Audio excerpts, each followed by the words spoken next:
Radio Publique Africaine.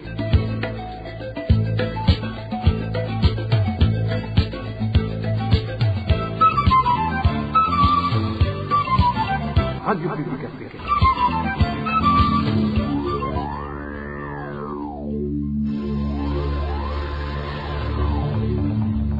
C'est le moment de suivre le journal parlé en français. À la présentation, Eloge Diva et Mécha.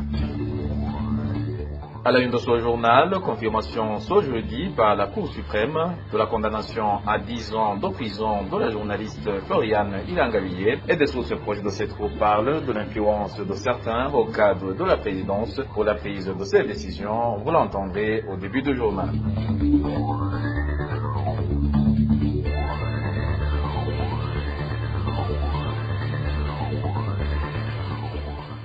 Et puis nous allons également vous parler du phénomène de corruption qui se manifeste en mairie de Bujumbura. Vous entendrez les dénonciations de certains habitants.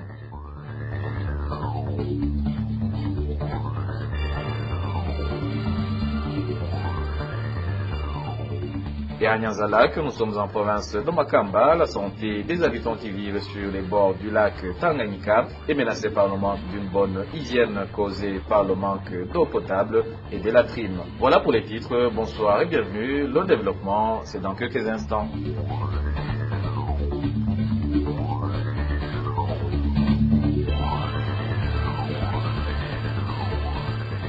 Bonsoir, justice. Pour commencer, la Cour suprême vient de confirmer la condamnation à 10 ans de prison à l'égard de la journaliste Floriane Ilangaviye. Selon des sources proches de la Cour suprême, le chef du cabinet civil du président de la République, le général Aloïse Sindaihewura, et le patron du service national de renseignement, le général Ildefonse Abarulema, ont pesé sur ces décisions. Emile Niwasumba nous en dit plus.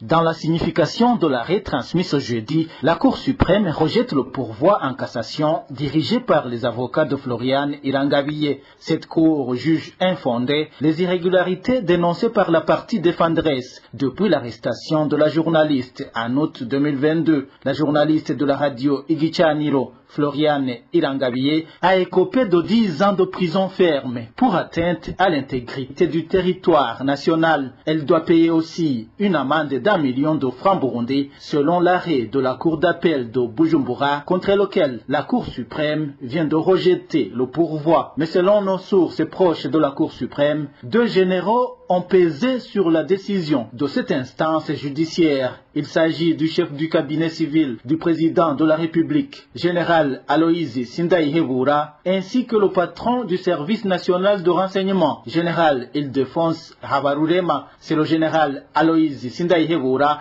qui a arrêté la journaliste en 2022. À l'époque, il était le chef du département de la sécurité intérieure au service national de renseignement. L'arrêt de la Cour suprême sur le dossier de la journaliste Floriane Ilangaviye confirme les motivations politiques non avouées qui sont cachées par les 2 généraux du service national de renseignement et du cabinet civil du président de la République. Merci à toi, Emile Niwasumba. Un habitant de la zone Kanyosha, commune Moura, en mairie de Bujumbura, est mort électrocuté dans l'après-midi de ce mercredi. Un accident qui se répète pour la 2e fois dans un espace d'1 mois seulement. Les habitants de la zone Kanyosha évoquent la légèreté de la régie des eaux en ce qui concerne l'emplacement et la couverture de ces appareils. Le détail avec Josiane Mouzaneza. C'était vers 14 heures de ce mercredi quand un homme du quartier Gisio qui venait d'arriver à Nyabaranda est passé dans un espace où est posé un transformateur de la régie des eaux et fut électrocuté par ce dernier. Notre source témoigne. À cet endroit dit Kunyabaranda, il y a un transformateur. Un homme qui passait à cet endroit a été attiré par le courant électrique, car ce transformateur est trop proche de la route. Il est à moins de 3 mètres de la route macadamisée. Les habitants de Kanyosha demandent que la famille éprouvée soit dédommagée car la faute incombe à la régie des eaux, elle qui a posé ce transformateur par terre et n'a rien fait pour le protéger. Nous demandons que la régie des eaux dédommage toutes les familles qui ont perdu les leurs. à cause de ce transformateur. Nous demandons également de retirer ces transformateurs dans ces endroits accessibles aux passants et ériger une protection autour d'eux pour limiter les dégâts éventuels. Cette personne qui vient de mourir électrocutée est la deuxième dans une période d'1 mois à cause de ce transformateur. Un autre incident avait eu lieu dans la zone Kanyosha en avril 2018. À cette époque, 3 individus ont rendu l'âme et 2 parmi eux étaient des enfants. Josiane Mouzaneza, une courte pause et nous parlons gouvernance. Poursuivons ce journal par ces grognes des employés de la Sosumo qui s'indignent des primes qui ont été récemment accordées seulement à un groupe de travailleurs de cette société qui produit le sucre. Ces employés estiment que c'est une façon de les diviser pour les empêcher de faire des revendications communes. Le point avec Danny Claire et la Tromba. Les heureux choisis parmi les travailleurs de la société Sosumo qui ont eu à percevoir des primes d'intéressement se recrutent parmi les travailleurs du secteur administration de la Sosumo. Dans la réunion du comité de direction tenue en date du 7 février de cette année, les directeurs se sont mis sur la liste. Ils n'ont pas oublié tout le personnel de ce secteur, du cadre au planton en passant par leurs chauffeurs. L'autre groupe qui a eu cette chance est l'équipe qui a réhabilité le toit du tank à Mélas. En tout, ils sont moins de 50 membres du personnel de la Sosumo, alors que cette entreprise compte plus de 500 employés. Cependant, la majorité de ceux qui se trouvaient sur cette liste n'avaient pas droit, comme le raconte notre source. Les personnes qui œuvrent en pleine campagne et travaillent en relation pendant la nuit, qui sont réparties dans les catégories de 1 à 5, sont les seuls des travailleurs ordinaires qui ont accès à des primes, des heures supplémentaires. Quant à la catégorie 6 des cadres, ils n'ont pas accès à des heures supplémentaires. Mais antérieurement, il y avait 2 départements, à savoir le département agricole et le département technique qui comptent les îles. Les cadres de ce département, compte tenu de leurs prestations, ils peuvent intervenir pendant la nuit suite aux pannes qui peuvent surgir ou encore pendant les week-ends. Dans ce cas, ces derniers peuvent bénéficier de ces primes. Toutefois, selon nos sources à la Sosumo, l'équipe qui a réhabilité le toit du tank à Mélas méritait cette prime. Pour nos sources, ils méritaient même plus, vu des millions de francs qu'ils ont sauvés.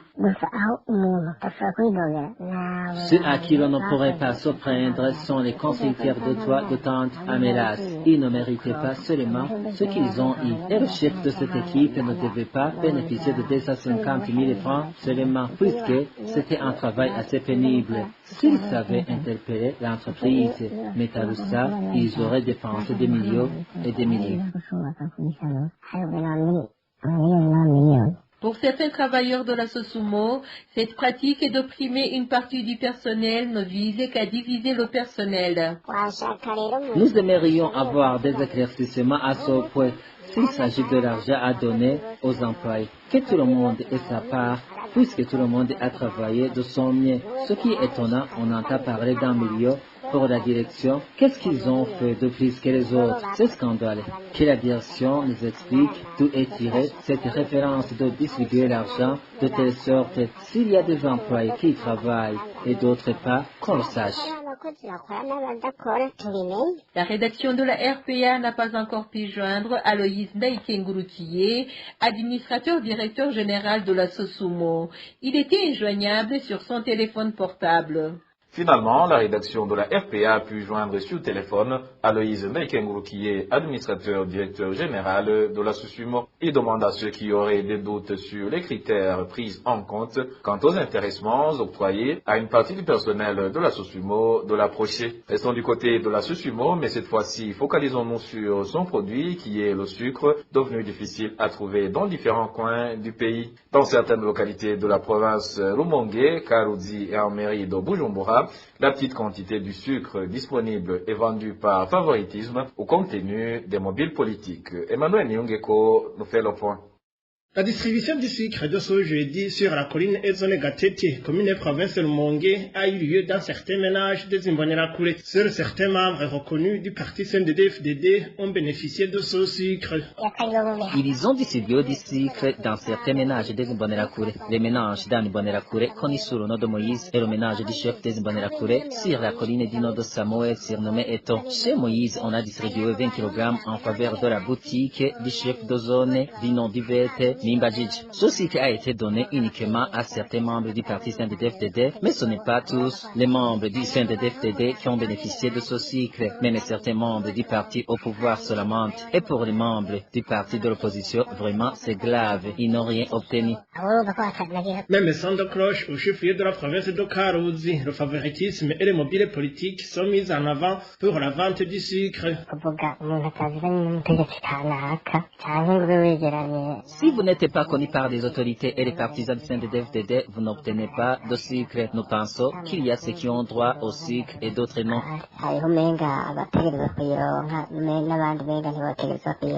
La même situation se présente à mairie de Bujumbura, dans la zone de Bwiza. Seuls les membres du parti CNDD-FDD sont informés de la distribution du sucre et ce sont des Imbonerakure qui distribuent ce sucre, principalement à la première et à la 3e avenue. Ces habitants demandent que la distribution du sucre se fasse au sud de tout le monde. Ils expliquent que parfois, en cas de carence, ils parviennent à acheter au marché noir un kilogramme de sucre à un prix compris entre 8 000 et 10 000 francs. Et certains habitants de la mairie de Bujumbura dénoncent la corruption dans le service des impôts. Ils font savoir que certains agents de ce service exigent des pots de vin pour donner des quittances aux ayants droit. Suivez plutôt l'un des habitants de la mairie de Bujumbura qui s'est confié à la RPA. Le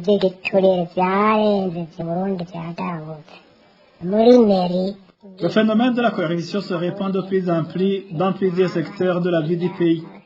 En mairie de Bujumbura, lorsqu'on paie des impôts, que ce soit l'impôt foncier ou tout autre bien matériel en ta possession comme des véhicules, on n'obtient pas facilement une quittance, à moins que tu donnes de la corruption. En effet, on suit la procédure normale, c'est-à-dire qu'on va d'abord payer l'impôt dans l'une des banques qui se trouvent dans les bâtiments de la mairie, notamment la Banque Obu, et une autre institution financière appelée Hela, et on reçoit en contrepartie des bordereaux.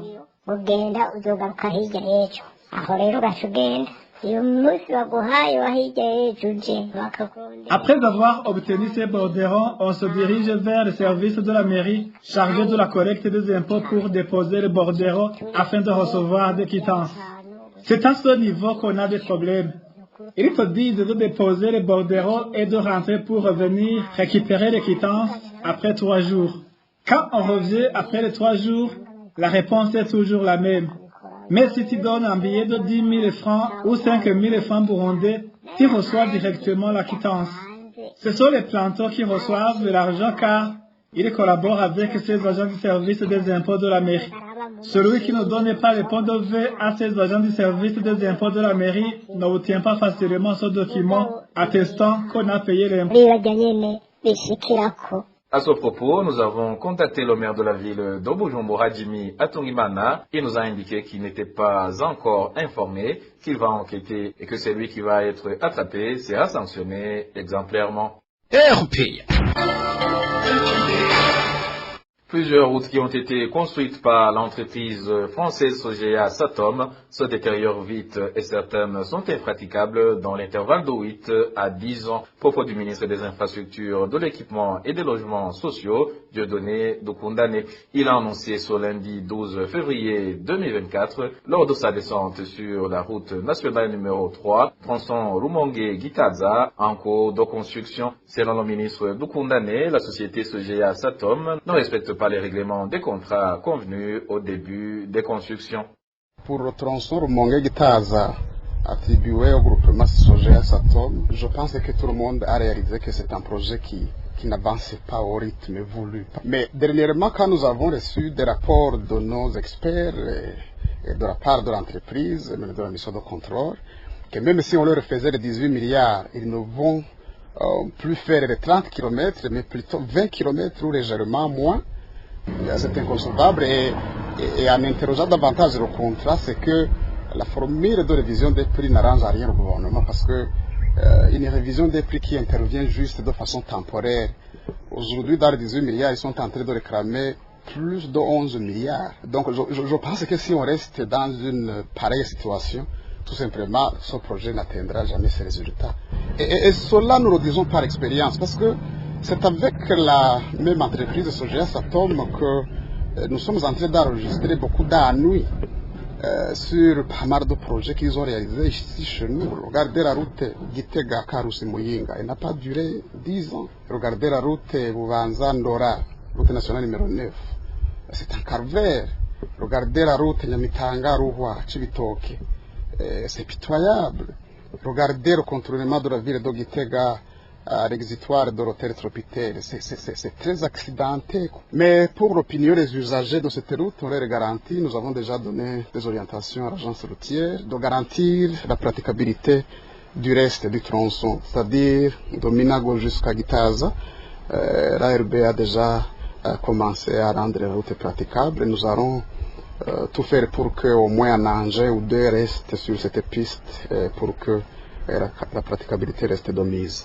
Dernière nouvelle de ce journal, le problème de manque d'une bonne hygiène causé principalement par le manque d'eau potable et de latrines préoccupe beaucoup la population qui vit sur les bords du lac Tanganyika dans la commune de Nyanza-Lac en province de Makamba. La santé de ses habitants est menacée par les maladies des mains sales si le gouvernement ne leur vient pas en aide. Le point avec Eric Nyonzima. Les habitants de la colline de Bouquet qui vivent à proximité du lac Tanganyika, précisément dans la commune de Nyanza-Lac, en province de Makamba, au sud du pays, interpellent les autorités burundaises de faire quelque chose car le manque criant d'eau potable fait qu'ils consomment l'eau du lac Tanganyika, alors que ces eaux sont pleines de saleté, puisque le manque de latrines fait que les gens se soulagent dans les eaux de ce lac. Un habitant de cette localité raconte. Le problème de manque d'hygiène s'observe dans cette commune, surtout sur notre colline et ailleurs. C'est-à-dire que dans la plupart des restaurants, ils utilisent l'eau qu'ils puisent dans le lac Tanganyika. Mais plusieurs ménages n'ont pas de toilettes et se soulagent dans le lac. Alors, dans les restaurants, on sert les clients l'eau provenant du lac Tanganyika. Également sur les autres collines de la commune de Nyanza-Lac, notre source fait savoir qu'il s'observe aussi un problème de manque d'une bonne hygiène dans les restaurants suite à la carence d'eau potable, même s'ils ont essayé d'utiliser d'autres moyens pour pomper l'eau souterraine. Autre chose, sur les autres collines éloignées du lac Tanganyika, ils ont essayé de creuser le sol afin de pomper l'eau souterraine ou encore de puiser cette eau souterraine à l'aide des seaux. Mais pourtant, les mouches pilulent dans les restaurants parce que l'eau n'est pas facilement accessible. Ces habitants de la commune de Nyanza-Lac ne demandent rien d'autre au gouvernement du Burundi que d'avoir de l'eau potable dans les robinets sur chaque colline de cette commune. Ils demandent aussi que les latrines leur soient construites pour que la population cesse de polluer les eaux du lac Tanganyika, sinon leur santé est menacée par les maladies liées aux mains sales. Et voilà, chers auditeurs de la radio publique africaine, c'est par ici que le journal de ce 15 février 2024 se termine. Merci aux équipes rédactionnelles et techniques pour leur collaboration. Et le divin Rémécha, je vous présente ce journal. Je vous souhaite une excellente soirée.